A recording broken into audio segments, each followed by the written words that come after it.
Bueno, shalom a todos. Entonces estamos nuevamente retomando algunos puntos que quedaron pendientes desde la vez pasada. Y bueno, pues hoy vamos a estar, transitando por el tema de el estado del hombre. Tal como ustedes lo pueden ver en la imagen.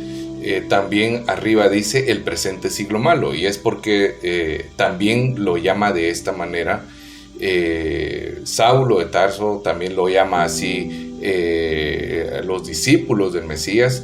Esta edad presente también es como se le conoce en las escrituras, pero todo esto son sinónimos y hablan del problema espiritual del ser humano, o sea, cuál es el estado en el que el ser humano quedó luego de haber transgredido, luego de haberse rebelado en contra de el Creador. Entonces podemos ver en la imagen que realmente, pues como platicamos anteriormente, en el tema de cómo inicia el problema, vimos dónde fueron los puntos donde hubo debilidad, en dónde fue que el hombre falló. Pudimos ver también cómo inició este problema, qué consecuencias tuvo. Y ahora entonces vamos a ver en qué estado quedó, ¿verdad? Vamos a ver cómo es que el hombre ahora vive. Y por eso es este tema muy importante, porque hoy en día, pues el ser humano se engaña a sí mismo pensando que no hay ningún problema.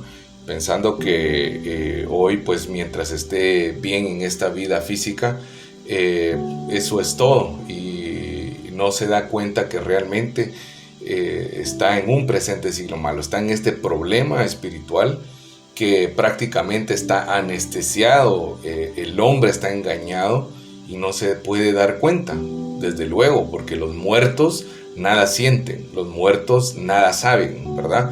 Esto lo dice el Salmo, que los muertos ya no saben nada. Entonces el hombre está así, no sabe nada, no entiende nada, no siente nada, a pesar de que está en sufrimiento. Y entonces quisiera que viéramos como primer punto lo que pues vimos en los temas anteriores. Debemos recordar que el Santo, bendito sea Él, hizo al hombre a su imagen y semejanza, ¿verdad? Empezamos viendo este punto importante de cómo Dios creó al ser humano, y lo creó de una manera tan especial, de una manera tan única, en donde todas las criaturas que el Señor hizo, ninguna de ellas tenía esta característica de ser imagen y semejanza de Dios. Y lo vuelvo a repetir, no tiene que ver precisamente con un tema físico, no tiene que ver con un tema de características de cuerpo humano, de físico, sino tiene que ver con características esenciales de quién es Dios. Por ejemplo, dice, lo coronó de gloria y honra y fue hecho como Hijo del Altísimo, ¿verdad? O sea, vamos a ver hoy específicamente qué significa eso de ser hijo, ¿verdad? Porque normalmente en este plano físico entendemos las cosas desde el plano físico, pero estas son verdades espirituales y debemos de entenderlas desde el plano espiritual. Y el ser humano fue creado como un hijo del Altísimo. Fue creado también, o fue hecho como rey para dominar sobre todo, ¿verdad? Le fue dada autoridad, le fue dado dominio, fue hecho como sacerdote. Esto significa que debía guardar la palabra, y esta palabra era el pacto que le fue entregado en Génesis 2, 16, 17. También fue hecho como profeta, siendo el representante del santo ante la creación. O sea, él era la representación de Dios en este mundo, siendo el vínculo entre el cielo y la tierra. O sea, lo que Dios hablaba a él lo hablaba a la creación. Él era este vínculo, era este profeta. Era un ser de vida, o sea, tenía eternidad dentro de él, porque Dios le insufló el aliento de vida. Un ser santo, ¿verdad? Fue hecho como un ser santo. Esto quiere decir que no había pecado en él. Como un ser espiritual, pues recibió el Espíritu de Dios. O sea, esto de ser un ser espiritual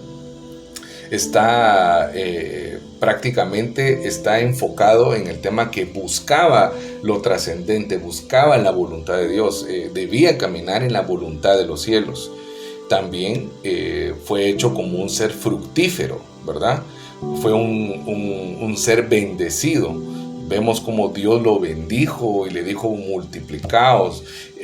O sea, el Dios, el Creador, le dictaminó bendición a su vida, ¿verdad? También fue vestido de gloria de Dios. O sea, aunque tradicionalmente se menciona o se ve al hombre o se presenta al hombre como alguien que estaba desnudo en la creación, realmente eso no es cierto.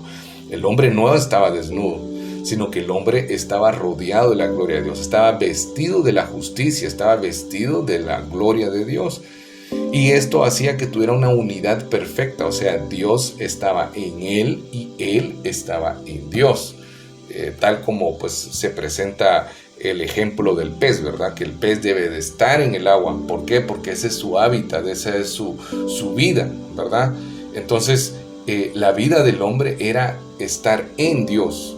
Y por último, podemos ver también que le fue entregado el Shabbat, o sea, el reposo. Él reposó, él podía descansar en aquel que había hecho todo. Lo único que tenía que hacer era disfrutar de todo. De hecho, la palabra Edén, que significa deleite o plenitud, encierra todo esto, ¿verdad? O sea, encierra la condición del hombre. La condición del hombre era de plenitud, de gozo, de paz, era completado. De hecho, la palabra shalom, como es que nos saludamos a veces, entonces esta palabra viene de la palabra shalem, que quiere decir completado, ¿verdad? Entonces, realmente el hombre, y de hecho lo que estamos viendo ahorita es solo algunas de las cosas o algunas de las características, porque tiene muchas otras características, pero podríamos estas resaltarlas como principales. Pero el hombre lo perdió todo, ¿verdad? Y eso lo vimos en el tema pasado. El hombre perdió todo, no perdió algo, no perdió algunas cosas, sino que el hombre lo perdió absolutamente todo. Y podemos ver que entonces, enlazando este tema con el anterior, de cómo inició el problema, ahora podemos ver que entonces el hombre, luego de ser una criatura de vida, ser un ser de vida, pasó a estado de muerte, ¿verdad? Se le dictaminó la muerte. Y en Efesios 2:1 podemos encontrar que dice: en cuanto a vosotros estabais muertos en vuestros delitos y pecados. O sea, lo que está diciendo aquí el apóstol Pablo es que fuera de la presencia de Dios, fuera de la gloria de Dios, el hombre está muerto en delitos y pecados, ¿verdad? Entonces pasa a ser un ser de muerte.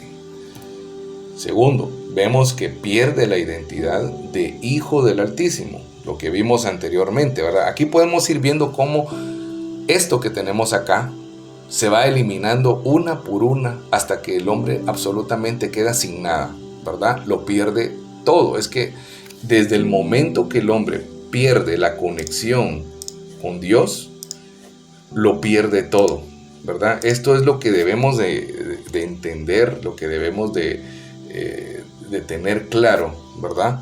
Todo lo que vemos acá tiene conexión con la fuente, y esta fuente es el Altísimo, ¿verdad? Entonces, solo permítanme por acá.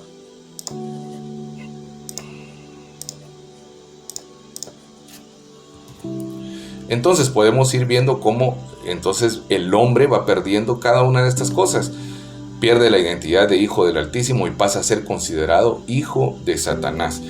Este punto lo vamos a ver un poquito más específico hoy, ¿verdad? Porque muchas veces pasamos por esto de Juan 8:44, pero realmente ¿qué profundidad tiene esto? ¿Qué significa esto? Porque ¿cómo es que el hombre que era hijo de Dios pasa a ser hijo de Satanás? En Juan 8:44, el Mesías le dice a quienes estaban interrogándolo, y él les dice: vosotros sois de vuestro padre el diablo, y los deseos, ¿verdad?, que está resaltado en rojo, y los deseos de vuestro padre queréis hacer. Él era homicida desde un principio y no se mantuvo en la verdad, porque no hay verdad en él. Tengamos claro estas palabras. ¿Quién es Satanás? Dice que no hay verdad en él. Cuando habla mentira, de lo suyo habla. ¿Por qué? Pues es mentiroso y es padre de mentira o padre de ella, ¿verdad? Vamos a ver minuciosamente qué significa esto, porque Yeshua, el Mesías, le está hablando a aquellos que supuestamente eran los más, digamos, apartados, que eran los escribas, los fariseos, los saduceos, todas estas, digamos, corrientes de la fe hebrea que poco a poco se fueron apartando de la verdad y que no les reconocían, y ellos empiezan a tener, digamos, debates con él y lo empiezan a cuestionar. Llega a esta conclusión el Señor, porque ellos le dicen a él: nosotros somos hijos de Abraham. Pero el Señor les rebate esto y dice: vosotros sois de vuestro padre el diablo y los deseos de vuestro padre queréis hacer. Y empieza a describir desde cuándo es que Satanás es homicida. ¿Y por qué es homicida? Bueno, ya lo vimos en Efesios 2:1. Porque el hombre, que era un ser de vida, por medio del engaño, Satanás hace que el hombre peque, y entonces el hombre pasa de vida a muerte, porque la paga del pecado es la muerte. Esto hace, o eso constituye a Satanás homicida. Por causa de ese engaño, el hombre queda como un ser de muerte. Y dice que es desde el principio. Claro, lo vimos en Génesis 3:1, como la serpiente se acerca, y dice que no se mantuvo en la verdad porque no hay verdad en él. Vimos también en Génesis 3 cómo Satanás se acerca a la mujer y aparentemente empieza a hablar y a decir cosas que supuestamente Dios dijo, pero nosotros vimos cómo le cambió, y entonces la mujer se enreda por falta de conocimiento de la palabra y entonces cae en el engaño del mentiroso, ¿verdad? Pero ¿por qué habla acerca de ser hijos, ¿verdad? Del diablo. Bueno, ¿qué significa ser hijo de Dios, verdad? ¿Qué era lo que hacía el hombre ser hijo de Dios en el principio? ¿Será que Dios puede engendrar hijos de manera física? ¿Será que Dios tiene linaje físico? No, Dios no tiene hijos de linaje físico. Esto es algo que incluso si se cree de esta manera, se cree tal como se creía en las religiones paganas de antes, donde, por ejemplo, podemos encontrar la leyenda de Zeus teniendo hijo y siendo Hércules su hijo, o sea que Zeus pudo engendrar un hijo físico, pero en realidad la palabra lo que está diciendo es lo siguiente. ¿Qué significa ser hijo? La palabra hijo, que es lo que encontramos en hebreo ben, significa principalmente como constructor del nombre de familia, ¿verdad? Es alguien que edifica. O sea, hijo en la cosmovisión hebrea no solamente es alguien que nace, sino que es alguien que edifica, alguien que, digamos, mantiene el legado del padre, ¿sí? Como edificador. Y ben, que es hijo en hebreo, tiene como raíz la palabra hebrea baná. ¿Qué importancia tiene esto? Bueno, baná significa albañil, construir, edificar, prosperar, reedificar, reparar, restablecer y restaurar. O sea, no es solamente que, pues, porque nació como... Por eso el Mesías le está diciendo a los saduceos, a los fariseos, a los escribas: vosotros sois de vuestro padre el diablo porque ustedes los deseos de su padre quieren hacer. O sea, tiene que ver con obra, ¿verdad? Entonces, de hecho vamos a ver cómo él les dice por qué razón no los ve como hijos de Dios. Miramos acá. Eso sería en Juan 8:39, donde dice: respondieron y le dijeron: nuestro padre es Abraham. Pero Yeshua les dice: si fuerais hijos de Abraham, las obras de Abraham haríais. ¿Y cuál fue la obra de Abraham? La obra de Abraham fue la fe. La obra de Abraham fue que caminó en el pacto, caminó de acuerdo a la promesa del Mesías que Dios había prometido, de acuerdo a la promesa de que en él vendría la descendencia y que por medio de su simiente iba a bendecir a todas las familias de la tierra. Y Abraham caminó en esta fe. De hecho, dice la palabra que esta fe le fue tomada por justicia, ¿verdad? Entonces, el Mesías está refutando a aquellos que decían, nuestro padre es Abraham, igual que Juan el Bautista, cuando está bautizando, les dice, no piensen y no digan en su corazón, a Abraham tenemos por padre, porque les digo que de estas piedras Dios puede levantar linaje a Abraham. Y veíamos en el tema pasado que realmente esta palabra se cumple con nosotros, porque nosotros no tenemos nada que ver con Abraham, no tenemos linaje hebreo, pero por la fe de Abraham, nosotros, por medio de Yeshua el Mesías, por medio de este sacrificio, nosotros ahora somos del linaje de Abraham, somos hijos de Abraham según la fe. Entonces podemos incluso verlo en Génesis capítulo 5, como cuando empieza la escritura a decir estas son las generaciones, y empieza a decir quién fue el hijo de Adán, quién fue el hijo de Set, quién fue el hijo de Enos, y todos estos, dice tuvo hijos e hijas, pero solo menciona a uno, solo habla de uno. Por ejemplo, cuando dice Adán tuvo muchos hijos e hijas, pero no se hablan de ellos, sino se habla de Set, ¿verdad? ¿Por qué razón? Porque realmente los otros hijos e hijas no siguieron el legado de Adán y no se mantuvieron en esta fe. Hijo es aquel que hace las obras del Padre, ¿verdad? Por eso es que Él les dice, vosotros sois de vuestro padre el diablo. O sea, si nosotros lo vemos así, es ustedes edifican las obras del diablo, ¿verdad? Y los deseos, o sea, esto del deseo tiene que ver con la voluntad de vuestro padre queréis hacer. O sea, aunque ellos cumplían de manera religiosa o de manera litúrgica ciertas, puntos, o cumplían de manera cabal, por decirlo así, la letra muerta de la ley, no estaban actuando de acuerdo al espíritu de la ley, actuaban de acuerdo a su carne. Y entonces esto es el deseo de vuestro padre el diablo. Y dice, él era homicida desde un principio, y vemos cómo sí, hubo incluso problemas de que los mismos aquellos a que se les había enviado los profetas, ellos los mataron. Y esto no tiene nada que ver con hijos de Dios, ¿verdad? Entonces, por eso él refuta esta idea. Así que si alguien piensa, yo soy salvo porque nací en una cuna creyente, o yo soy salvo porque yo voy a la iglesia, porque yo leo, porque yo hago esto y lo otro, de verdad, ¿será que estas obras son obras de fe? Son obras de la fe que tuvo Abraham, que tuvo Isaac y que tuvo Jacob, o son obras de vuestro padre el diablo.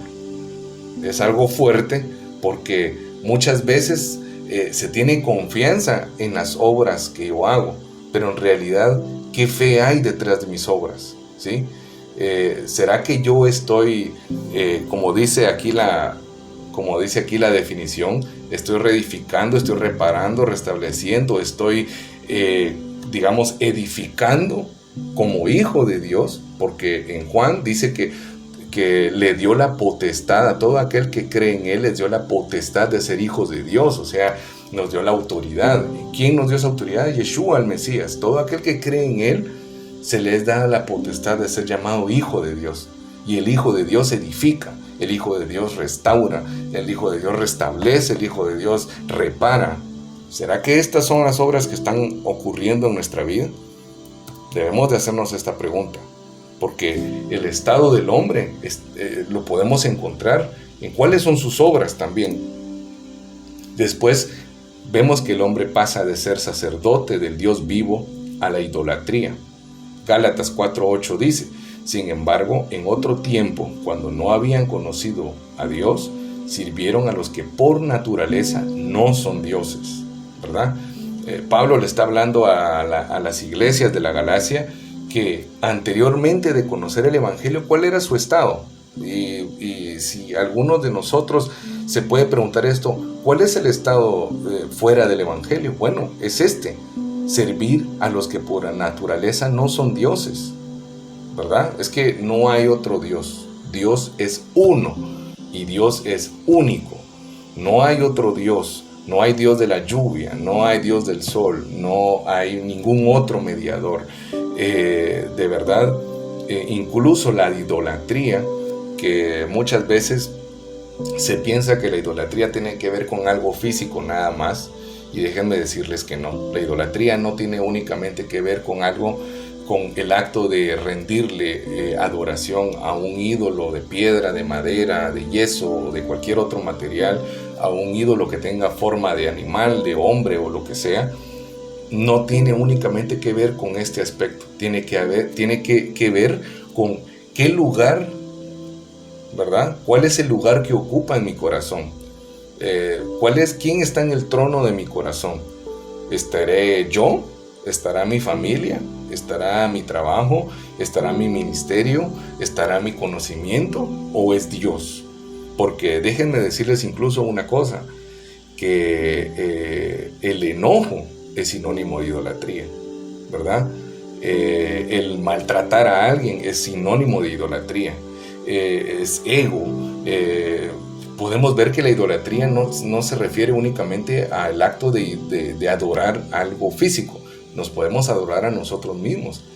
Incluso vemos cómo la evolución de este pecado empieza con que el hombre empieza a adorar, ¿verdad? Empieza a adorar las cosas creadas, empieza a adorar después los astros y después empieza a adorarse a sí mismo. Podemos verlo por ejemplo, en Egipto, como al faraón se le tenía por Dios, ¿verdad? Se pensaba que era Dios en la tierra. Pero en realidad esto es idolatría. El hombre, después de ser este sacerdote que podía rendirle el culto real al Dios vivo, ahora pasa en esta confusión en donde adora cualquier cosa. Y pueden ver ustedes en las imágenes el tema del becerro de oro, ¿verdad? No es algo que le pasó a los pueblos cercanos a Israel, sino al mismo pueblo de Israel le ocurrió esto. Después de conocer, de escuchar de la nube, del fuego, de escuchar la voz del Altísimo, al poco tiempo cayeron en este tremendo error de adorar el becerro de oro. Pero no ocurre solamente ahí, también está ocurriendo en las iglesias de hoy en día, en las congregaciones, en las comunidades de los creyentes de hoy en día. Se está llegando a idolatrar muchas veces a los pastores, muchas veces a el nombre del ministerio, muchas veces se está idolatrando a los grupos musicales, se está idolatrando el conocimiento que esta iglesia tiene. De verdad, tenemos que despojarnos de esto. Esta es la condición, este es el estado en el que quedó el hombre, ¿verdad? Podemos verlo en Romanos 1, 23, 24 y dice: y cambiaron la gloria de Dios incorruptible, ¿verdad? El Dios que no puede ser corruptible, ese Dios que es inmutable, ¿verdad? Cambiaron la gloria del Dios vivo en semejanza de imagen de hombre corruptible, ¿verdad? Empezaron a adorar a hombres, empezaron a formar imágenes de hombres, pero no solo de hombres, sino de aves, de cuadrúpedos y de reptiles. Verso 24. Por esto Dios los abandonó en las concupiscencias de sus corazones a la inmundicia. Miren qué difícil esto, qué duro esto, que el hombre en su rebeldía, que adora lo creado, adora lo que no es Dios, entonces Dios le respeta. Dios dice, bueno, está bien, adora lo que no es Dios, y entonces es peor todavía, porque cuando el hombre se separa, entonces está digamos, a vulnerabilidad de sus propios deseos, de su propia inmundicia. ¿Para qué? Para que deshonraran sus propios cuerpos entre sí. Llegaba a tal punto que podemos verlo en el Monte Carmelo, como los sacerdotes de Baal empezaron incluso a hacerse heridas, empezaron a mutilarse el cuerpo, a sacar sangre porque el dios Baal no respondía. Estuvieron tantas horas gimiendo, llorando, y se empezaron a cortar.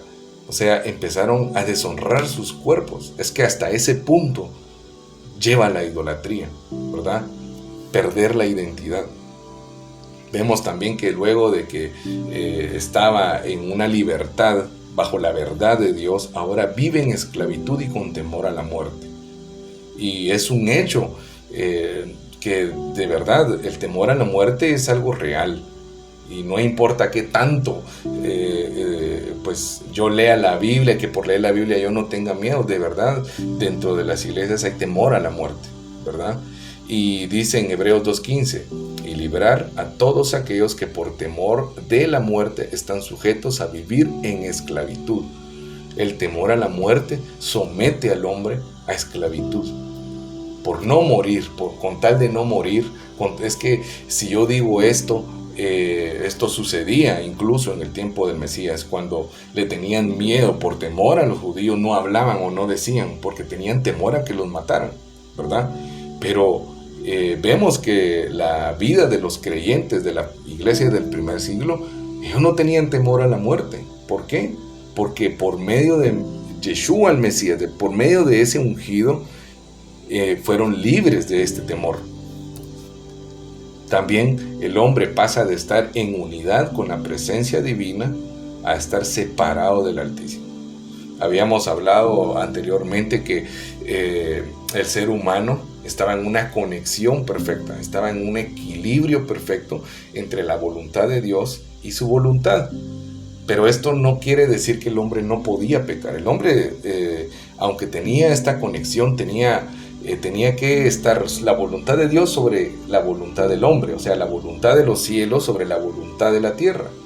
Pero el hombre, por causa del engaño, cede a su voluntad, seducido por las palabras de la serpiente. Y entonces, ¿qué pasa? Esta unidad perfecta desaparece y el hombre es separado de la presencia de Dios. Romanos 3:23 dice, por cuanto todos pecaron y están privados de la gloria de Dios. Y tal como lo vemos en la imagen, hablamos la semana pasada que el Señor los echa de su presencia y pone una espada que se revolvía por todos lados para guardar el camino de regreso. O sea, el hombre es sacado de la presencia, de ese deleite, de esa plenitud, y ahora le toca vivir este estado, esta condición a la que él mismo se sometió. El hombre no fue forzado a pecar. El hombre, Satanás, no le agarró el brazo y lo torció para que pecara. No, el hombre se cedió a la palabra que Satanás había dado y le creyó a la palabra que Satanás le dio y no a la palabra que tenía antes, ¿verdad? Creyó en el engaño de Satanás.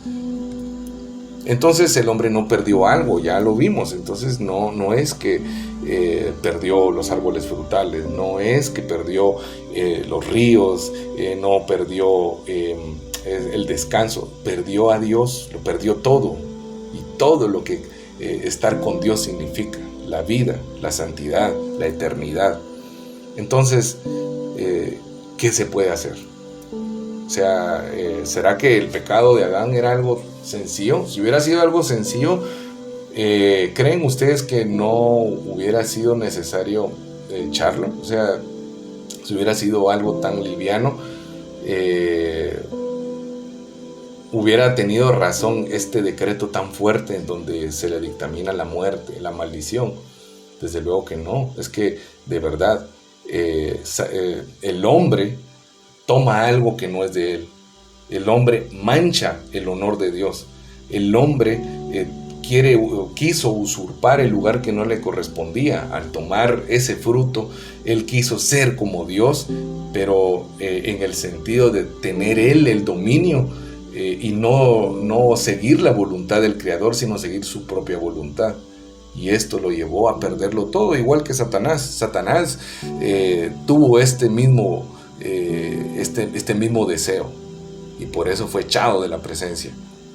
¿En qué estado quedó el hombre entonces? Podemos verlo en las imágenes. De verdad, después de todo lo que vimos, cómo fue creado el ser humano, de verdad, es un contraste bien fuerte. Vemos cómo el hombre queda en sufrimiento, queda en esclavitud, queda en golpes no solo físicos, sino también en su alma, queda encerrado en ese problema espiritual, ¿verdad? Y lo podemos ver muy bien en Génesis 1:2. Génesis 1:2, como lo hemos visto anteriormente, aunque habla de la creación, debemos de entender que Génesis nos está hablando de verdad espiritual. Y aquí es donde muchas personas, cuando leen Génesis fuera del Evangelio, se quedan detenidas en detalles que no es el objetivo del libro. El objetivo del libro, que es parte de la ley de Moisés, es llevarnos al Evangelio. Y en Génesis 1:2 dice: y la tierra estaba sin orden y vacía. Había tinieblas sobre la faz del océano y el Espíritu de Dios se movía sobre la faz de las aguas. 3 condiciones. La tierra estaba sin orden, estaba vacía y estaba rodeada de tinieblas. Estaba rodeada de esta potestad de las tinieblas. Sin embargo, el Espíritu de Dios se movía sobre la faz de las aguas. O sea, que el hombre esté en este estado, a pesar de eso, aunque el hombre le dio la espalda a Dios, aunque el hombre siguió su propia voluntad, Dios dejó que siguiera su voluntad, que dejó que como tomó su decisión, dejó que siguiera el curso de la consecuencia que tenía. Pero a pesar de eso, Dios en su misericordia todavía está presente, aunque lejos, aunque distante, porque el hombre no quiere saber nada de Dios, pero el Espíritu de Dios se movía. Por eso es de que existe el arrepentimiento. Por eso es de que existe el volverse a Dios. La palabra arrepentimiento en hebreo es teshuvah, que no es lo que nosotros conocemos hoy en día como un arrepentimiento de llorar y me equivoqué y tener este remordimiento, que no es lo mismo. Teshuvah significa volverse a, o sea, es dar la vuelta y volverse, no es solamente detenerse, es volverse. Entonces, ¿cómo el hombre puede tener este arrepentimiento? No lo puede tener. Ahí es donde está la misericordia de Dios, porque de Él viene el arrepentimiento. Juan 10:10 dice: el ladrón no viene sino para hurtar, matar y destruir. Y estas son las 3 condiciones que se ven confirmadas en Génesis 1:2. ¿Por qué? Vamos a verlo. Cuando hay robo, hay vacío, queda un vacío. Cuando hay muerte, cuando la muerte ocurre, produce tinieblas. Y donde hay destrucción, queda el desorden. Y estas son las 3 condiciones en las que quedó la tierra. Y cuando hablamos de la tierra nos referimos al ser humano en un sentido más profundo, ¿verdad? Y dice que estaba en tinieblas, desorden y vacía. Lo mismo que podemos ver en Juan 10:10, que dice que el ladrón, ¿y quién es el ladrón? Es Satanás. Dice que vino para hurtar, matar y destruir, ¿verdad? Por el pecado hay desorden. Por la separación entre Dios y el hombre hay vacío. Nada de lo que el hombre pueda tener en esta vida separado de Dios puede llenar el vacío de la presencia de Dios que ha quedado en la vida del ser humano.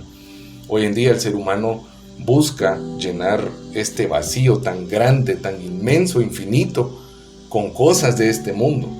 ¿Y cuáles son estas cosas? Las riquezas de este mundo, el placer sexual, el placer del ego, el placer de tener dominio sobre cosas, todas estas situaciones, sensaciones, percepciones que este mundo ofrece de verdad son un engaño, y nada de esto puede llenar el vacío que queda en la separación entre Dios y el hombre.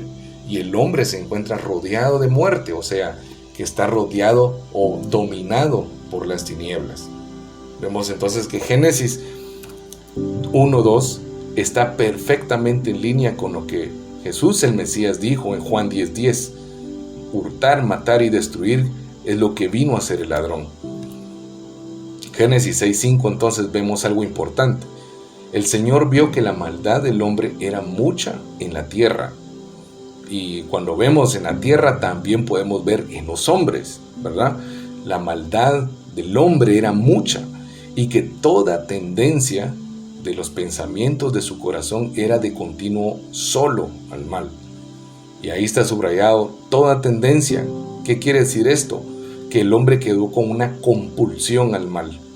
Esta compulsión al mal es algo muy grave, porque por más que el hombre quiera hacer el bien, siempre lo que prevalece es el mal. El hombre por naturaleza ahora vive en pecado. El hombre por naturaleza ahora vive en rebeldía. El hombre por naturaleza ahora vive en transgresión. Y tal como nosotros vimos en el tema anterior, dijimos que una transgresión lleva a otra transgresión. Un pecado lleva a otro pecado. Cuando hay alguien que asesina, para que no puedan encontrarlo, para que no lo metan preso, no lo capturen, tiene que mentir y pasa mintiendo. Y esta mentira se vuelve cada vez más grande y más grande. ¿Por qué? Porque un pecado lleva a otro pecado, es una compulsión al mal. Y esta palabra compulsión al mal, ¿cómo la podemos entender?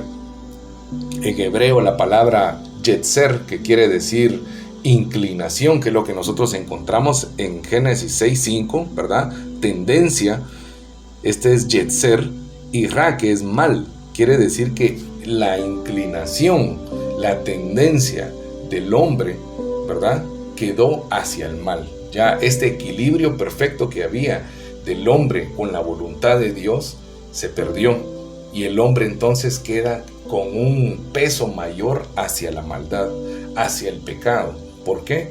Porque el hombre ahora tiene que decidir el bien y el mal, pero ya no lo puede decidir de acuerdo a la palabra, porque la perdió, porque ya no tiene nada que ver con la palabra. Ahora el hombre tiene que decidir entre el bien y el mal, y lo que le queda es su deseo, es de acuerdo a su percepción, de acuerdo a sus emociones, de acuerdo a sus sentimientos. Y de verdad, las emociones, los sentimientos, las percepciones son algo tan subjetivo.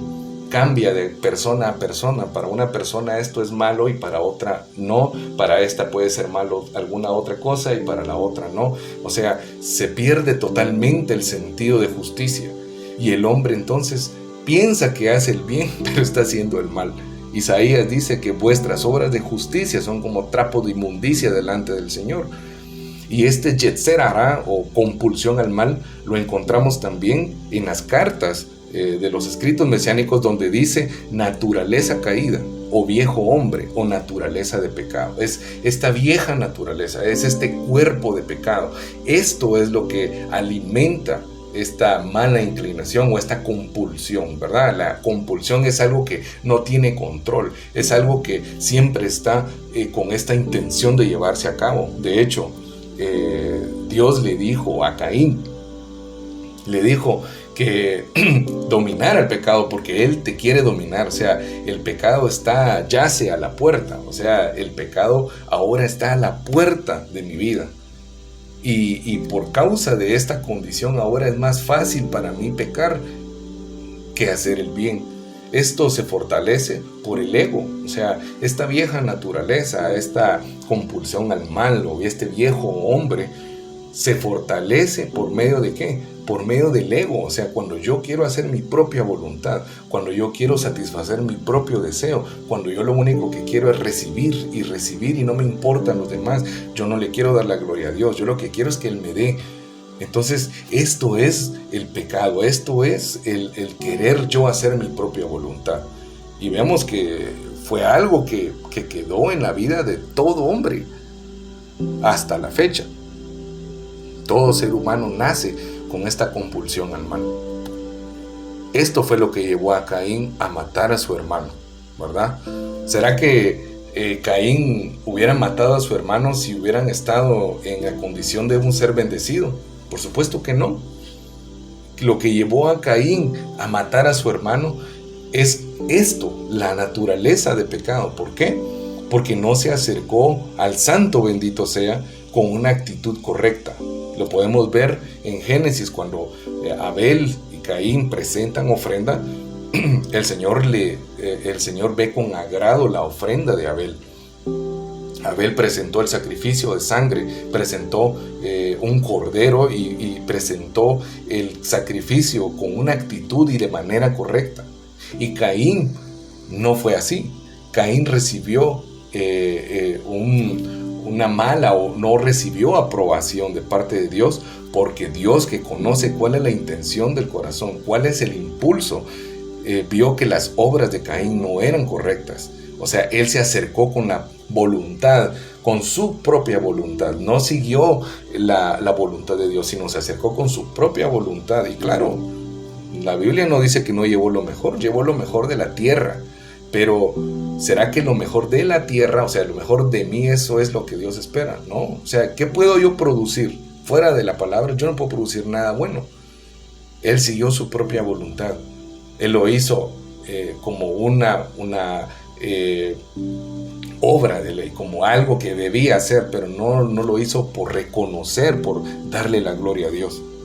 Y al ver que su hermano Abel fue aceptada su ofrenda, entró en él esta indignación y se dejó llevar por esta compulsión, y esto fue lo que llevó al asesinato de su hermano. Y déjenme decirles que el asesinar a un hermano no implica únicamente algo físico, sino que asesinar a un hermano implica de muchas maneras. Cuando hay maldición, cuando proferimos maldición con nuestra lengua contra un hermano nuestro, cuando nos enojamos contra un hermano con ira, incluso la Escritura dice que le es tomado como asesino. Así que esta compulsión al mal no es algo sencillo, hermanos. Esto es algo muy grave. Y el corazón también quedó enfermo. Ya no solo la inclinación o la tendencia de los pensamientos del ser humano, sino que también los sentimientos, la emoción, lo que el hombre siente ahora queda enfermo. Y en Jeremías 17:9 dice: engañoso es el corazón más que todas las cosas, sin remedio, ¿quién lo conocerá? Y hoy en día el ser humano, en lugar de caminar por la razón, ahora quiere caminar por emoción. Y cuando el ser humano quiere caminar por emoción, de verdad no hay nada bueno. O sea, el corazón engaña. De hecho, a veces se dan consejos de que lo que diga tu corazón y lo que te dé paz en tu corazón, eso debes hacer. O sea, Dios está hablando, pero en realidad, ¿qué me asegura que lo que yo estoy sintiendo en mi corazón es algo sano? ¿Será que me puedo dejar guiar por mi corazón? No, porque Jeremías 17:9 dice que más engañoso que todas las cosas y sin remedio, ¿quién lo conocerá? Solo Dios conoce el corazón. Mateo 15:19 dice: porque del corazón salen los malos pensamientos, los homicidios. ¿Ya vieron? O sea, no es solamente, o sea, el acto del homicidio, ¿verdad? El acto en sí, eso ya viene desde el corazón, eso ya se engendró en el corazón. Y el acto en sí ya es prácticamente la consumación de lo que había en el corazón. Los malos pensamientos, los homicidios, los adulterios, las fornicaciones, los hurtos, los falsos testimonios, las blasfemias. Del corazón viene esto. Así que no nos podemos confiar, no podemos decir: es que yo tengo un corazón sincero, o que yo me guío por lo que dice mi corazón. De verdad es un camino erróneo, ¿verdad? El corazón quedó enfermo. Es decir, aparte de que el hombre queda con sus pensamientos dañados, aparte de que el hombre queda con su impulso, con su emoción, con su corazón dañado, entonces el hombre ahora se queda como un ser que está cansado y cargado, porque el cansancio no es solamente físico, sino también el cansancio es emocional, el cansancio es espiritual, el cansancio es en muchas áreas. Y en Mateo 11:28 el Mesías dice: vengan a mí todos los que están fatigados y cargados, y yo os haré descansar. Él es el reposo de Dios. El Mesías es ese descanso que el hombre perdió. El hombre perdió el reposo genuino. Y de verdad el hombre no puede descansar de sus obras, todo el tiempo está con problemas, todo el tiempo su vida es cargada, separado de Dios, la vida del hombre se vuelve un sufrimiento. ¿Cuántos de los que están acá no han pasado por cargas? Por supuesto que hemos pasado por cargas, hemos pasado por situaciones que de verdad son muchas veces cansadas, no solamente físicas, sino también emocional y espiritualmente. Pero el descanso que necesitamos se encuentra en el Mesías, en Jesús como el Mesías. Entonces el diagnóstico del hombre, según el Eterno, ¿verdad?, es este. Isaías 1, 4 al 6 dice: ¡Ay, nación pecadora, pueblo cargado de iniquidad, descendencia de malhechores, hijos depravados! Detengámonos acá. Isaías le está hablando, como ustedes pueden ver en la imagen, ¿verdad? ¿Será que esto refleja la presencia de Dios? ¿Será que esto refleja el plan de Dios? Esta imagen donde hay muerte, donde hay ira, donde hay robo, donde hay depravación. ¿Será esto de verdad? Esto no era el plan de Dios. Y se lo está diciendo al pueblo que Dios había escogido para hacer luz a las naciones. Pero déjeme decirle algo, no solo esta condición fue dada para Israel, este diagnóstico no fue dado solo a Israel, este diagnóstico es de la humanidad entera. Este es el diagnóstico de todo hombre bajo el cielo. Nación pecadora, pueblo cargado de iniquidad, cargado de pecado, descendencia de malhechores. ¿Por qué? Porque el pecado va pasando de generación a generación. Esta condición de pecado pasa de un hijo a otro hijo. Hijos depravados, ¿verdad? Tanto en su mente como en su corazón. Han abandonado al Señor, han despreciado al Santo de Israel y se han vuelto atrás. O sea, esto que Dios les había dado al pueblo de Israel, les había dado su ley, su pacto, les había dado la promesa del Mesías. El Señor estaba a cada momento recordándoles cuál era el pacto, qué era lo que tenían que guardar, cómo tenían que representar a Dios ante las naciones, porque el pueblo de Israel, ¿verdad?, fue elegido como un pueblo de sacerdotes para Dios, para proclamar el nombre de Dios ante las naciones. Igualmente nosotros, el Señor, por medio de Yeshua, el Mesías, nos ha hecho un reino de sacerdotes para Dios su Padre. Ahora, ¿será que nosotros realmente estamos estamos actuando de manera diferente a esto? ¿Será que realmente por nuestra causa no están blasfemando o no están profanando el nombre del Santo bendito es? ¿Será que en realidad nuestras obras están edificando? ¿Será que nuestras obras están manifestando el poder de Dios, están manifestando el carácter de Dios, el reino de Dios? Porque este diagnóstico no es del pasado, este diagnóstico sigue siendo el diagnóstico del hombre de hoy. Verso 5: ¿para qué han de ser golpeados aún? O sea, ¿qué más quieren sufrir de todo lo que hemos visto? O sea, el Señor le está preguntando a su pueblo, ¿para qué desean ser golpeados aún? Pues todavía persistirán en rebelarse. O sea, a pesar de que ustedes están en esta condición, a pesar de que el hombre está en este estado de muerte, de corrupción, a pesar de que está en esta condición de dolor, aún así el hombre se rebela. Miren qué grave es esto, porque a pesar que el hombre está sufriendo, a pesar de que el hombre está cansado y hay muerte a su alrededor, el hombre sigue rebelde contra Dios. Toda cabeza está adolorida, o sea, lo que vimos en Génesis 6:5, ¿verdad? Y todo corazón está enfermo, Jeremías 17:9, ¿verdad? Toda cabeza y todo corazón está enfermo. Desde la planta del pie, o sea, mi andar, mi caminar, cómo es mi vida, ¿verdad? Desde la planta del pie hasta la cabeza no hay en ella parte sana.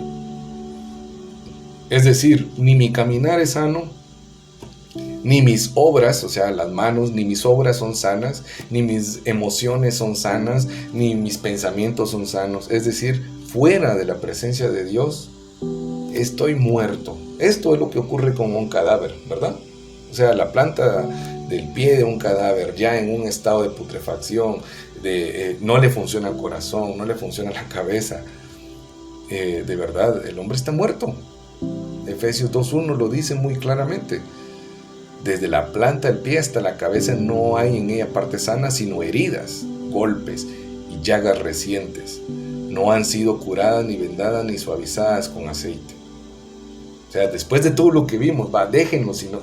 Si alguien dice, bueno, pero es que eso dijo Pablo, bueno, pero es que eso dijo Juan, pero...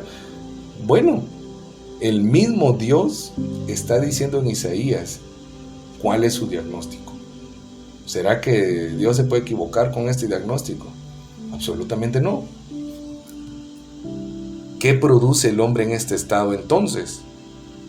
Marcos 7, 21 al 23 lo podemos ver. Yeshua, el Mesías, le está diciendo a sus discípulos, porque desde adentro del corazón del hombre salen los malos pensamientos, las inmoralidades sexuales, los robos, los homicidios, los adulterios, las avaricias, las maldades, el engaño, la sensualidad, la envidia, la blasfemia, la insolencia, la insensatez.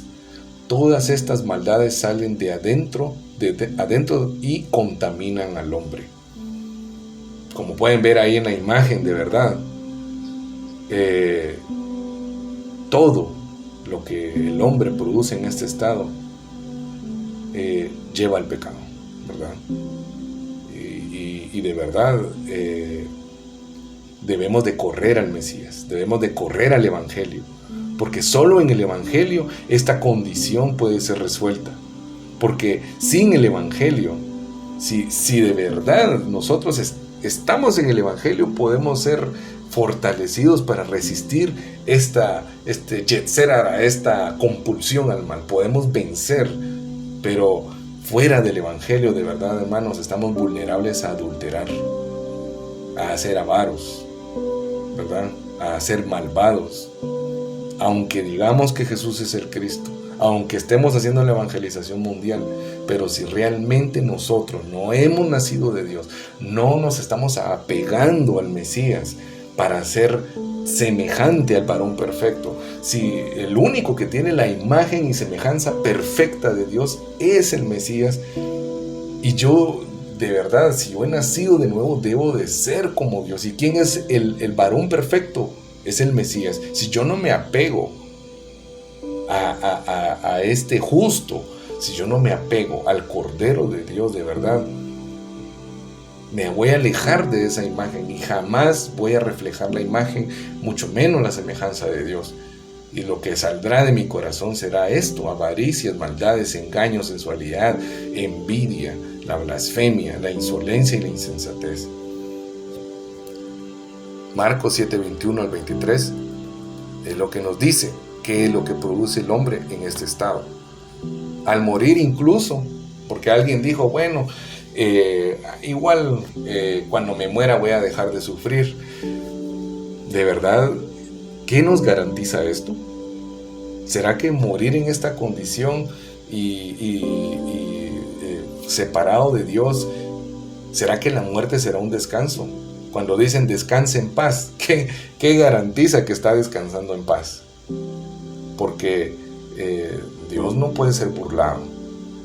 Y aquel que por rebeldía, aquel que camina en esta condición, de verdad, al morir no termina el sufrimiento.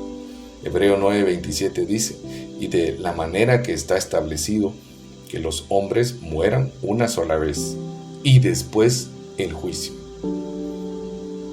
Está establecido que los hombres mueran una sola vez, físicamente. Pero después de esta muerte física, viene algo peor. Si morimos separados de Dios, si morimos en rebeldía contra Dios, de verdad, viene el juicio y la condenación es eterna. Y ahí ya no hay vuelta atrás. Hermanos, de verdad, Esto es de vida y muerte, de vida o muerte. Y debemos de tomarlo con esa seriedad, porque después de la muerte ya no hay manera de resolverlo, porque la solución ya fue dada. Pero si alguien muere negando o en esta condición, de verdad su muerte eterna está garantizada. Por eso dice, al morir no termina el sufrimiento. ¿Por qué? Porque en Mateo 25:41 el Mesías le dice a los que lo escuchaban, verso 41, entonces dirá también a los de su izquierda, apártense de mí, malditos, al fuego eterno preparado para el diablo y sus ángeles. De verdad, yo me he puesto a pensar qué terror, qué espanto será que después de haber corrido tanto, después de haber ido a evangelizar, después de haber conocido tanto de escritura, después de haber hecho tanto, pero si yo no nací de nuevo, si yo realmente lo hice por tener la aceptación de los hombres en este mundo, y mis obras no fueron de acuerdo a Abel, sino fueron de acuerdo a Caín, de verdad va a ser un espanto y un terror horrible que este Cordero de Dios, que este Santo, que dio su vida por mí, llegue a decirnos, malditos, apártense de mí al fuego eterno. Estas palabras no son palabras livianas, hermanos. Estas palabras no son simplemente enseñanzas, de verdad, son verdades espirituales, son verdades eternas. Y esto es lo que va a ocurrir. Por eso yo ponía el ejemplo de Abel y de Caín. ¿Quién está ganando en nuestra vida hoy? ¿Abel o Caín? O sea, ¿el hombre espiritual o el hombre carnal? ¿Quién está ganando? ¿El espíritu o está ganando mi carne? ¿Está prevaleciendo mi carne? Porque si está prevaleciendo mi carne, de verdad, aunque yo diga Jesús el Cristo, aunque yo haga lo que haga, y aunque aparezca en reportes, aunque haga lo que haga, de verdad, esto no va a ser tomado en cuenta. Porque no es por hacer, es por creer en el Mesías. Y al creer que Yeshua es el Mesías, yo nazco de nuevo. Pero si creo de verdad en esta obra, yo nazco de nuevo. Y todo lo demás va a ser natural en mí. Yo voy a hablar de este Mesías. Seré testigo por naturaleza, no porque me lo impongan, no porque sea algo que me haga sentir mal. No, de verdad, mi vida será para dar testimonio, no solo que Jesús es el Mesías, sino dar testimonio del carácter de Dios. La gente que me conozca va a decir, de verdad, esta persona sí es hija de Dios o es hijo de Dios. Por eso es de que vemos que ser hijo de Dios no es nada más de que, bueno, ya nací nuevo y ahí se quedó. No, es que tiene que ver con mis obras. ¿Qué obra estoy haciendo que haga llamarme hijo de Dios? Todos los problemas aparecen cuando el hombre está separado de Dios. Juan 15:6 dice, el que en mí no permanece será echado fuera como el pámpano y se secará. Y los recogen y los echan en el fuego y arden. Aquí el Mesías está dando un ejemplo de este mundo, un ejemplo con la agricultura, ¿verdad? Podríamos decir, si alguien corta una rama de árbol, de un mangal, y la separa, ¿será que esta rama va a subsistir? ¿Esta rama va a sobrevivir? No, se va a secar y después va a ser utilizada para leña. En pocas palabras, esto es la persona que se separa del Evangelio, la persona que está separada de Dios. De verdad, no podemos hacer nada separados de Dios. No podemos hacer nada para salvarnos, más claramente. Porque muchos dicen, sí, pero yo soy feliz acá. Yo nunca he tenido problema económico. A mí siempre me ha ido bien en la salud. A mí siempre me ha ido bien en mis bienes. Yo tengo una familia que nos llevamos muy bien, hay mucho amor. Y ponen su confianza en estas cosas. Pero de verdad, la salvación no depende de mis obras. La salvación es por fe en la obra del Mesías, en la obra del enviado de Dios. Y por eso podemos ver en la imagen que hace referencia a la parábola del hijo pródigo, ¿verdad?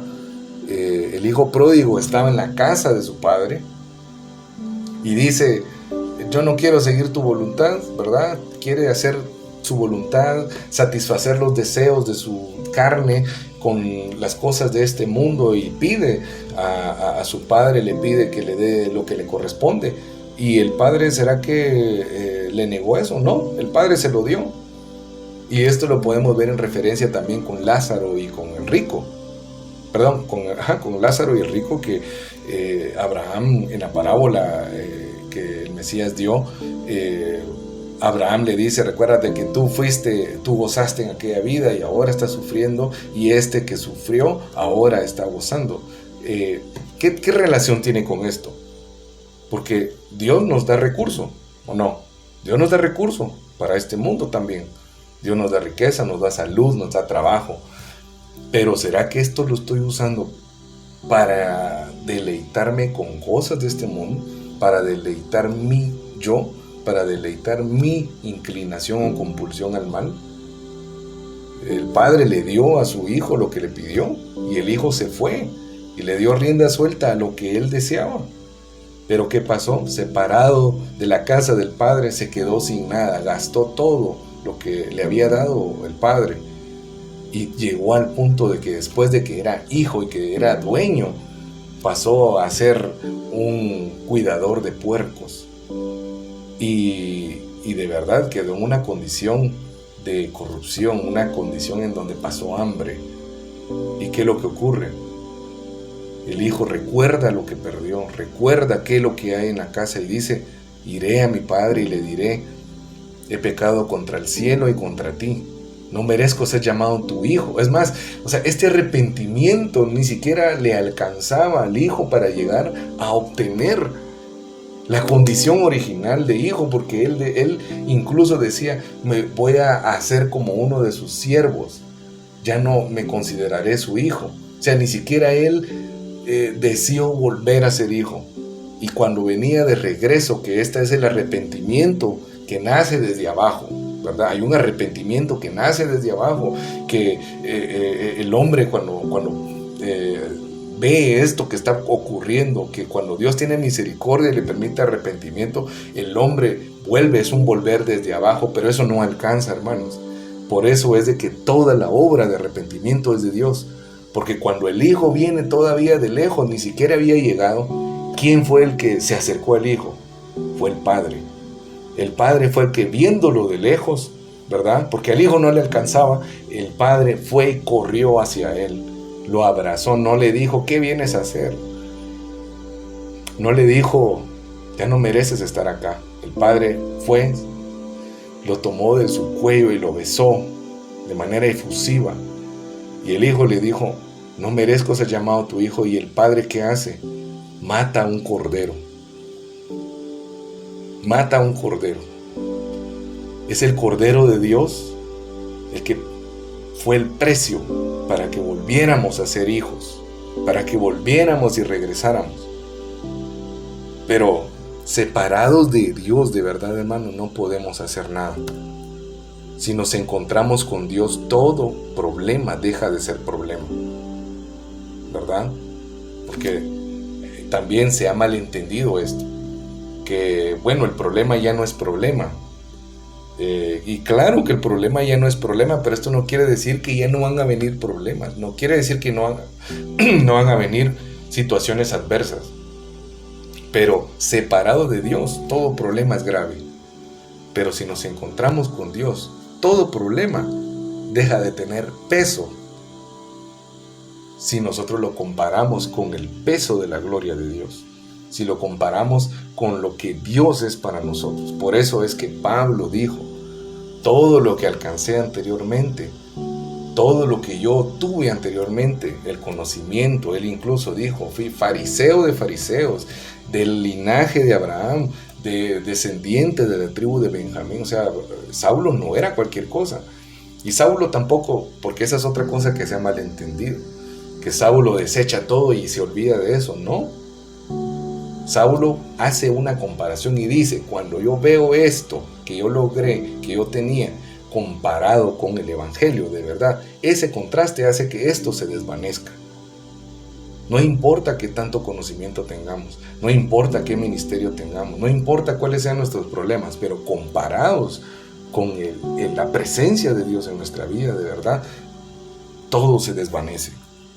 Por eso es que en Salmo 23, David dice, el Señor es mi pastor, nada me faltará. Pero no está de manera diferente el orden, no dice nada me faltará, el Señor es mi pastor, no, dice primero, el Señor es mi pastor. Si Él es mi pastor, entonces la segunda parte se cumple.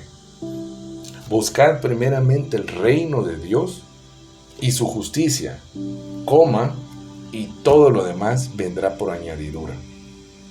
¿Verdad? O sea, no es que si tengo añadidura, ¿verdad? No es que si tengo añadidura, entonces precisamente es que Dios está conmigo. No. Mucha gente tiene riquezas. Mucha gente nunca se enferma. ¿Será eso un sinónimo que Dios esté con ellos? No precisamente. Pero que Dios esté conmigo. Si yo busco primeramente el reino de Dios y su justicia, Dios se va a encargar de todo lo que yo necesito. Nada me va a faltar. Y cuando me refiero a esto, de verdad, pongámosle más atención, pongámosle más importancia a las verdades espirituales. No me va a faltar la fe. No me va a faltar la presencia de Dios. No me va a faltar su espíritu. No me va a faltar la identidad. No me va a faltar el amor. No me va a faltar la paz. No importa si todo lo demás está en conflicto. No importa si estoy pasando una situación adversa. Pero si el Señor es mi pastor, nada de esto que me va a hacer pasar esta situación adversa me va a faltar. Y claro, también las cosas materiales, ¿verdad? Pero no le tenemos que poner atención o énfasis a lo material, a lo de este mundo. Tenemos que ver como Pablo escribe en sus cartas. Bendito sea el Padre de nuestro Señor Yeshua el Mesías, quien nos bendijo con toda bendición en los lugares celestiales, ¿verdad? O sea, las bendiciones más grandes que el ser humano puede recibir son las bendiciones que vienen del Padre, de los lugares celestiales. Si nos encontramos con Dios, entonces todo problema deja de ser problema, y lo podemos ver en Génesis 39:2, ¿verdad? Que vemos que José, cuando es llevado a Egipto, en Génesis 39:2 dice, pero el Señor estaba con José y llegó a ser varón próspero y estaba en la casa de su señor, el egipcio. Y la figura que nosotros vemos aquí, él era un esclavo, él estaba encargado de la cárcel, pero vemos que él se está presentando ante Faraón porque Faraón tuvo unos sueños que lo perturbaban en la noche. Pero de todos los que aparentemente eran sabios en el reino, ninguno le pudo dar una explicación o una interpretación al Faraón de su sueño. ¿Y dónde estaba José? ¿Será que José estaba en un palacio? ¿Será que estaba en una casa alimentándose muy bien, muy sano? No, ¿dónde estaba José? Estaba en el pozo. José estaba en la cárcel. José, después de estar en plenitud con su padre, fue vendido y ahora estaba en una cárcel. Pero ¿será que esto significaba que Dios dejó de estar con él? No, hermanos, de verdad. Dios estaba con José. Emmanuel. Dios estaba con José. Y porque Dios estaba con José, es que José pudo darle interpretación al sueño de Faraón. No fue porque José fuera muy inteligente, no fue porque José lo hubiera aprendido, no. Es que Dios estaba con él y Dios guiaba su vida. Pero ¿cuál es el camino para encontrarse con el Eterno? ¿Verdad? Si decimos que nos debemos encontrar con Dios para que el problema deje de ser problema, para que las situaciones de este mundo ya no nos tengan sometidos o bajo esclavitud, ¿cuál es el camino para encontrarnos con el Eterno? Bueno, Isaías 7:14, el Señor promete cuál va a ser esta solución, cuál es este camino. Isaías 7:14 dice, por tanto, el mismo Señor les dará señal. He aquí que la Virgen concebirá y dará a luz un hijo y llamará su nombre Emmanuel.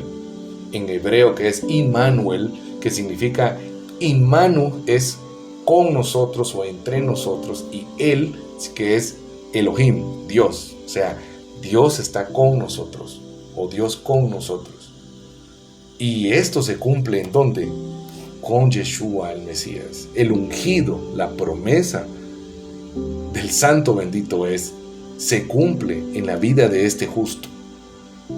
En Romanos 1:1 al 4 dice, Pablo, siervo de Yeshua el Mesías, apóstol, o sea, emisario, ¿verdad? Y ahora ya entendemos que apóstol no es un simple enviado, sino es un emisario, un embajador, alguien que representa, ¿verdad?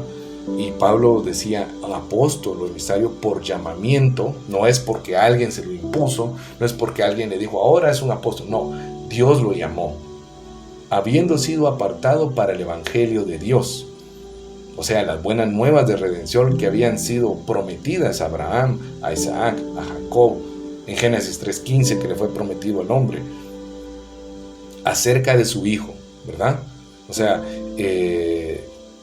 dice que el evangelio, ¿verdad? Que él había prometido de antemano por medio de sus profetas en las Santas Escrituras acerca de su hijo, nuestro Señor Yeshua el Mesías. O sea, el evangelio de la Escritura no es algo, no, también escuché hace poco algo que me impresionó mucho, que incluso algunos ahora están dejando de creer que el Mesías o el Cristo, el ungido, es literalmente una persona, es un hombre, o sea que es alguien que viene de parte de Dios.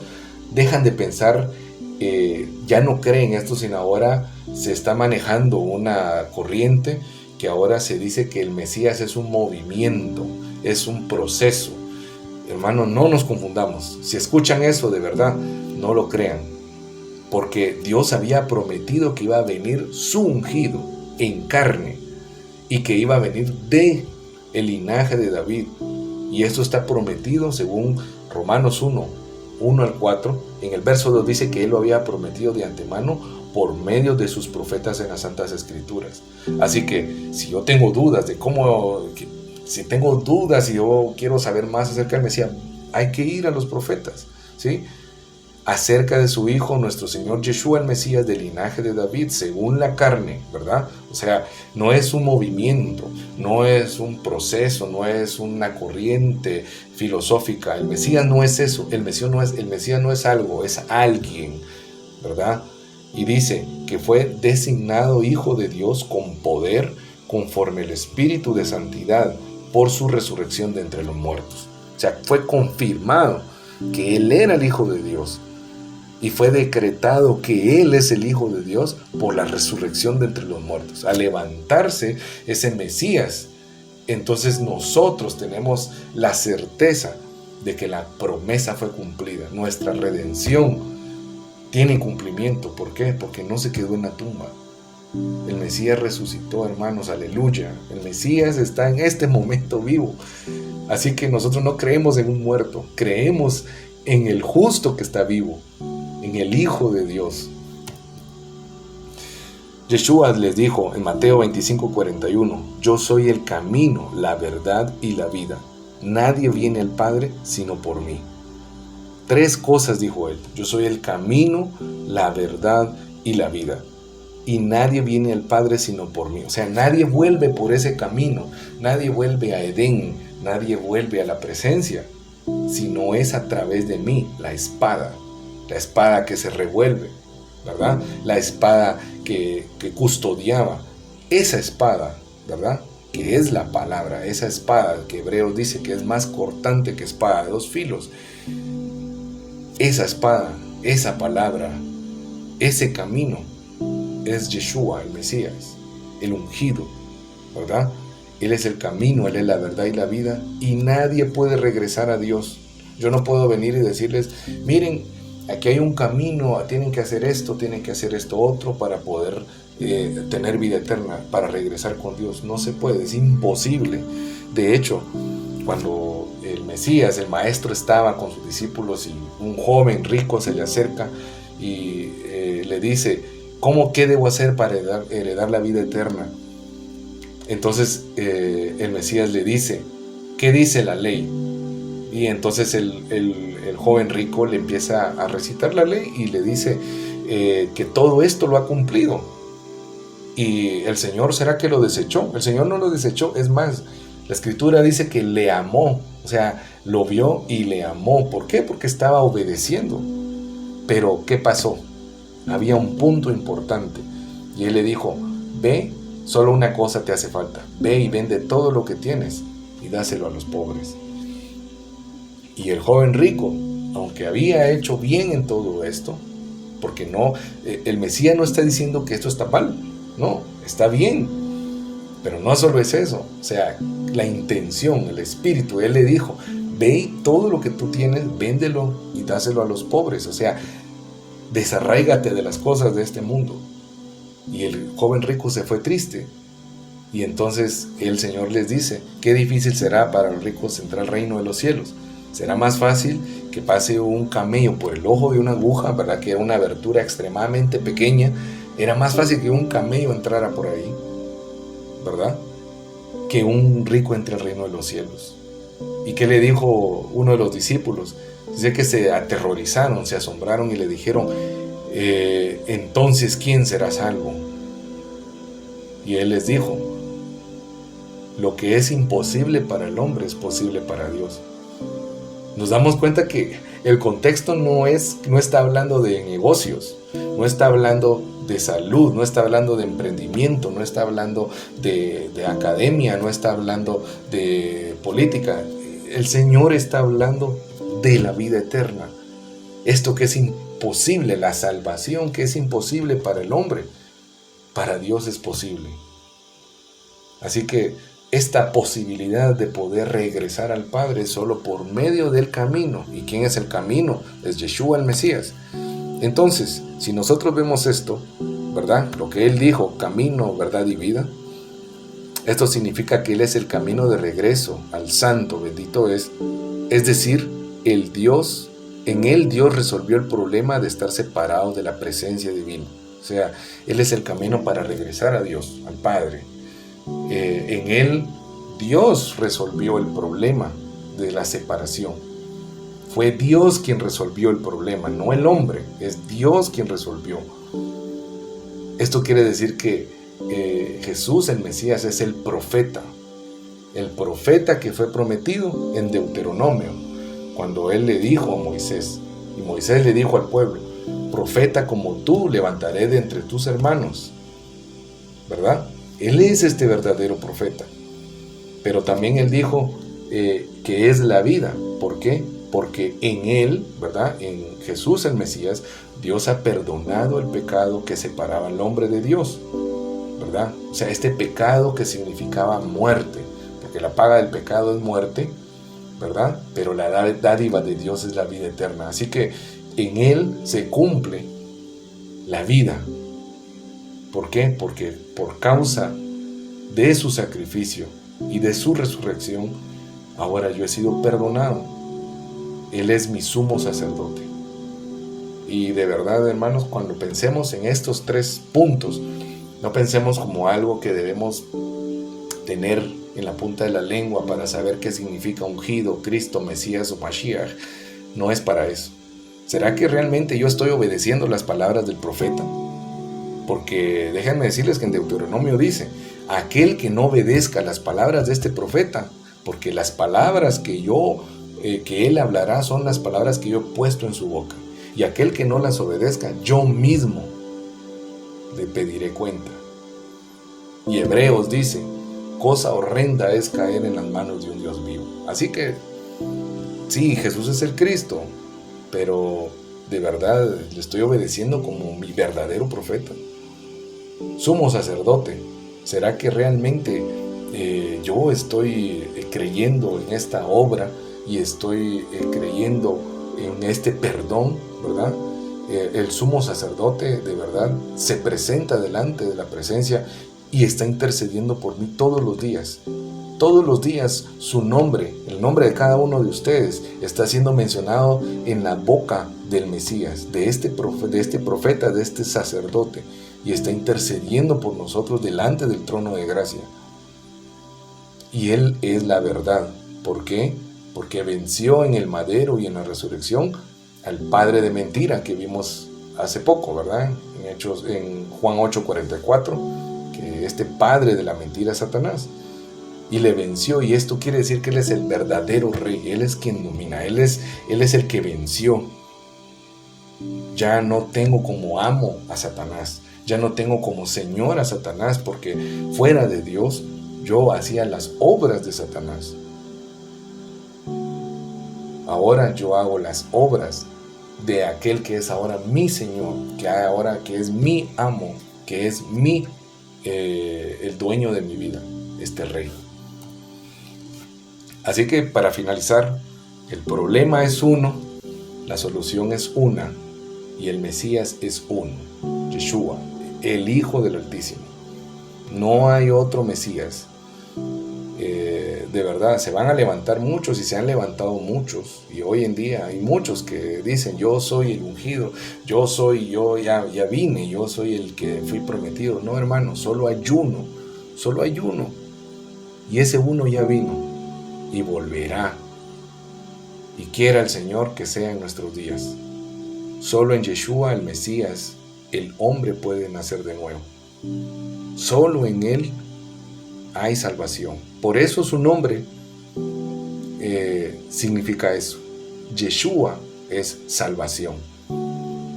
Y Yeshua viene de la palabra contraída del nombre Josué o Yehoshua, que significa Dios salva. ¿Quién salvó al pueblo de Israel? ¿Será que fue Moisés? No fue Moisés. Fue Dios quien salvó al pueblo de Israel de Egipto. Fue Dios quien hizo las obras de poder. Fue Dios quien nos hizo atravesar el Mar Rojo. ¿Pero por medio de quién? De su profeta. ¿Por medio de qué? De su Redentor. Ese primer Redentor, que era Moisés, era quien nos proyectaba al verdadero Redentor, Yeshua. De la misma manera como Dios usó a Moisés, con mayor plenitud, Dios se iba a manifestar al ser humano en la vida de Yeshua, en este Salvador, ¿verdad? En este cuyo nombre significa salvación. Este es el nombre que fue prometido. Este es el ungido que le fue prometido a todos los patriarcas. Y de verdad, Él es el Evangelio. Él es la buena nueva. Ya vino, hermanos, y va a regresar. Pero no va a regresar como el siervo sufriente. No, hay muchos que piensan que cuando Él venga se van a arrepentir. No, hermanos, ya no habrá chance para eso. Él viene sin relación al pecado. Él viene como Mesías, hijo de David, como el Mesías invicto, el rey invicto, el león de Judá. Viene sin relación al pecado y viene para gobernar, y vendrá con vara de hierro, vendrá con juicio, vendrá, y dice que desde Sión y desde Jerusalén saldrá la Torá, la ley y la palabra.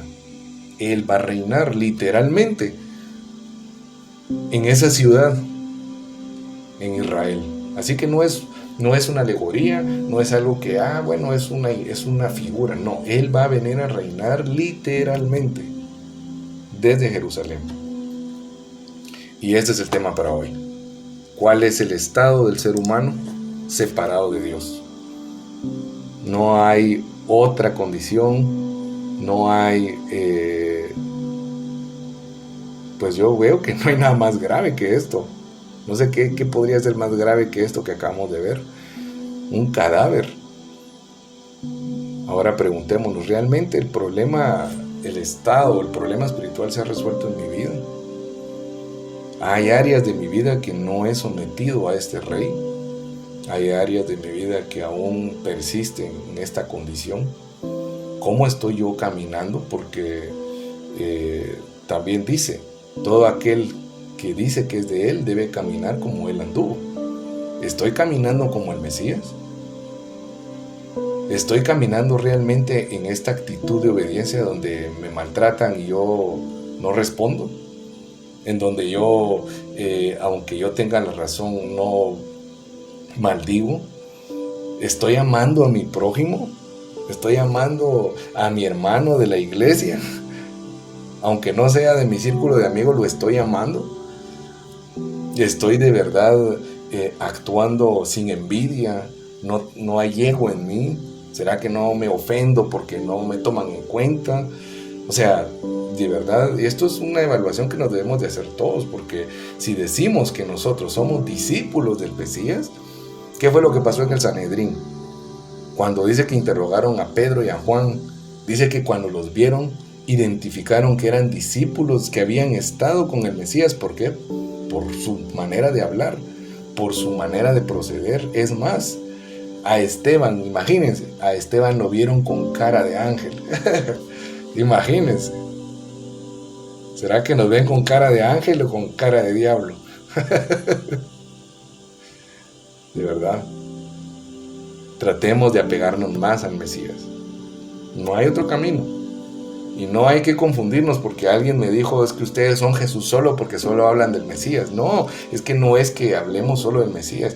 Es que si Dios dijo, este es mi Hijo amado, en quien tengo contentamiento, a Él obedecer. Si me están diciendo que si Dios está diciendo, este es mi Hijo amado, si Dios lo ama, ¿cómo no lo voy a amar? Por eso Pablo dice, aquel que no ama al Señor Yeshua, al Mesías, sea maldito. ¿Verdad?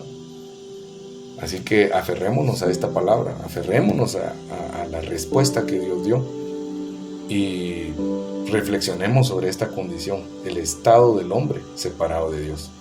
Amén. Me gustaría orar. Padre que estás en gloria, te damos gracias, Señor, porque nosotros no merecíamos nada. Nosotros no éramos dignos, Señor, de nada de parte tuya, pero tú te acercaste a nosotros, Señor. Tú nos viste de lejos y tú te acercaste a nosotros, y el precio para que fuéramos declarados, para que fuéramos nosotros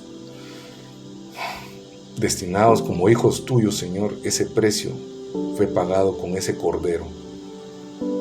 Y por causa de ese sacrificio, de ese cordero santo, sin mancha, que no habló, que no maldijo, que fue en silencio, Señor, al madero, y que aún cuando le atravesaban sus pies y sus manos, Señor, clamó por nosotros, no solo por esos soldados, no solo por los sacerdotes, no solo por aquellos que lo habían escarnecido, sino que clamó también por nosotros y dijo, perdónalos porque no saben lo que hacen. En ignorancia, Señor, nosotros hemos persistido, hemos sido obstinados en nuestra condición, en nuestra rebeldía, y aunque hemos visto y hemos escuchado las palabras del Santo Maestro, no hemos obedecido, Señor, como tú has querido. Nos hemos dejado llevar muchas veces por esta compulsión, por esta carne. Te rogamos, Señor, que tengas misericordia y que la voz de tu Hijo en el madero que dijo, perdónalos porque no saben lo que hacen, escuches esa voz, Señor, y que por medio de los méritos de este Hijo tuyo, Yeshua, el Mesías, tu ungido, puedas perdonarnos, Señor.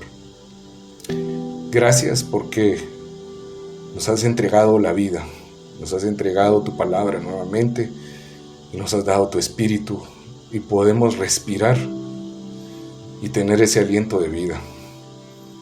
Líbranos, Señor, de caer en tentación. Líbranos de caer, Señor, en ignorancia, en confusión y negar a tu Hijo.